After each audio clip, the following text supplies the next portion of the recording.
പ്രിയപ്പെട്ടവരെ, നമ്മൾ കഴിഞ്ഞ വീഡിയോയിലെ ഏതൊക്കെ തിയറീസാണ് പേഴ്സണാലിറ്റി തിയറിയിൽ പരാമർശിക്കുന്നത്, അതിൻ്റെ വക്താക്കൾ ആരൊക്കെയാണ്, പ്രൊപ്പോണൻസ് ആരൊക്കെയാണെന്ന് പറഞ്ഞു കഴിഞ്ഞു. ഇനി ട്രൈറ്റ് തിയറി എന്ന് പറയുന്ന ആ ബ്രാഞ്ചിൽ ഇന്നലെ നമ്മൾ എൽപോർട്ടിൻ്റെ തിയറി പറഞ്ഞു അല്ലേ. ഇന്ന് നമ്മൾ കേൾക്കാനായിട്ട് പോകുന്നത് ഐസനെങ്ക് എന്ന് പറയുന്ന ആളുടെ ഹൈറാർക്കിക്കൽ തിയറിയാണ്. എങ്ങനെ സ്വഭാവ സവിശേഷതകൾ രൂപപ്പെടുന്നു, എങ്ങനെയാണ് ഒരു വ്യക്തിയിൽ ഒരു സ്വഭാവമായിട്ട് ഒരു സ്വഭാവ സവിശേഷതയായിട്ട് ഇന്ന ആസ്പെക്റ്റ് മാറുന്നത് എന്നുള്ളതാണ് ഇതിൽ പറയുന്നത്. അപ്പോൾ എല്ലാവരും എന്താ ചെയ്യേണ്ടതെന്ന് വെച്ചാൽ, അടിയിലൊരു ശ്രേണി വരച്ചിട്ടുണ്ടാവും. സ്പെസിഫിക് റെസ്പോൺസ് ലെവല്, അതേപോലെ തന്നെ അടിയിൽ നിന്നാണ് കേട്ടോ എഴുതേണ്ടത്. Specific response level, habitual response level, trait level, type level. ഇപ്പോൾ അയാൾ എങ്ങനത്തെ ടൈപ്പാണെന്ന് ചോദിക്കുമല്ലോ, നമ്മൾ സാധാരണയായിട്ട് ചോദിക്കും അയാളുടെ ബിഹേവിയർ എങ്ങനത്തെ ടൈപ്പ്, അയാൾ എങ്ങനത്തെ ടൈപ്പ് ആളാണെന്ന് ചോദിക്കും അല്ലേ. അയാൾ ജാതി ടൈപ്പാണെന്ന് പറയല്ലേ. അതെന്തുകൊണ്ടാണ് അങ്ങനെ പറയുന്നത്?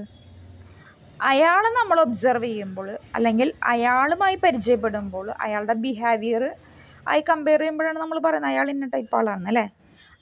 ആ ടൈപ്പിലേക്ക് എത്തണമെങ്കിൽ അതിനൊരു റൂട്ട് ഉണ്ടാവില്ലേ. അതാണ് നമ്മൾ ഐസനെങ്ക് പറയുന്നത്. ഹൈറാർക്കിക്കൽ തിയറി അല്ലെങ്കിൽ പേഴ്സണാലിറ്റിയിലെ ശ്രേണി സിദ്ധാന്തം ആരുടെയാണെന്ന് ചോദിച്ചാൽ ഐസനെങ്കിൻ്റെയാണ്. അപ്പോൾ അതിൽ സ്പെസിഫിക് റെസ്പോൺസ് ലെവൽ തൊട്ടിട്ടാണ് നമ്മൾ പറയുക. അതായത് the particular response to any single act constitute the lowest level of the hierarchy. അതായത് ഈ ശ്രേണിയിൽ ഒരാളുടെ സ്വഭാവത്തിൻ്റെ ഏറ്റവും വലിയ അടിത്തറ എന്ന് പറയുന്നത് സ്പെസിഫിക് റെസ്പോൺസ് ലെവലാണ്. ഒരു ചെറിയൊരു കാര്യം അപ്പം ഞാൻ പറഞ്ഞുതരാം, നിങ്ങൾക്ക് മനസ്സിലാവുന്ന രീതിയിൽ പറഞ്ഞുതരാം. സ്പെസിഫിക് റെസ്പോൺസ് ലെവൽ എന്ന് പറഞ്ഞാൽ എന്താണ് ഉദ്ദേശിക്കുന്നതെന്ന് വെച്ചാൽ, ഒരു ഉദാഹരണത്തിന് നമ്മളുടെ അച്ഛൻ, നമ്മുടെ വീട്ടിൽ നടക്കുന്നൊരു സംഭവം തന്നെ. അച്ഛൻ ജോലി കഴിഞ്ഞ് വരുമ്പോൾ അമ്മ ഓടിച്ചെല്ലുന്നു, വാതിൽ തുറക്കുന്നു, സ്നേഹത്തോടു കൂടി സ്വീകരിക്കുന്നു. അപ്പം അമ്മയുടെ റെസ്പോൺസ് കുട്ടി കാണുന്നുണ്ട്, മനസ്സിലായ? രണ്ടാമത് വരുമ്പോൾ ഹബീച്വൽ റെസ്പോൺസ് ലെവലാണ്. ഇത് ഡെയിലി കാണുന്നുണ്ട് കുട്ടി. അമ്മയുടെ സ്നേഹപ്രകടനം, അച്ഛൻ്റെ സ്നേഹപ്രകടനം ഒക്കെ കാണുന്നുണ്ട്, ഹബീച്വൽ റെസ്പോൺസ് ലെവൽ. കാരണം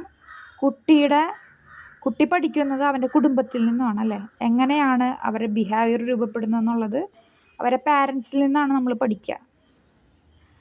ദെൻ പിന്നീട് ഈ മറ്റുള്ളവർ, ഇപ്പോൾ അച്ഛൻ വരുമ്പോൾ പിന്നീട് അമ്മ ഇതേപോലൊക്കെ ചെയ്യുമ്പോൾ അച്ഛൻ വരുമ്പോൾ പിന്നീട് കുട്ടിയും ഓടിച്ചെല്ലും അല്ലേ. കയ്യിലുള്ള പൊതി വാങ്ങിക്കാനോ അതല്ലെങ്കിൽ ഒക്കെ കുട്ടി ഓടിച്ചെല്ലും. അതവൻ്റെ സ്വഭാവത്തിലത്തെ ഒരു ട്രൈറ്റായിട്ട് മാറുകയാണ് ചെയ്യുന്നത്, മനസ്സിലായോ?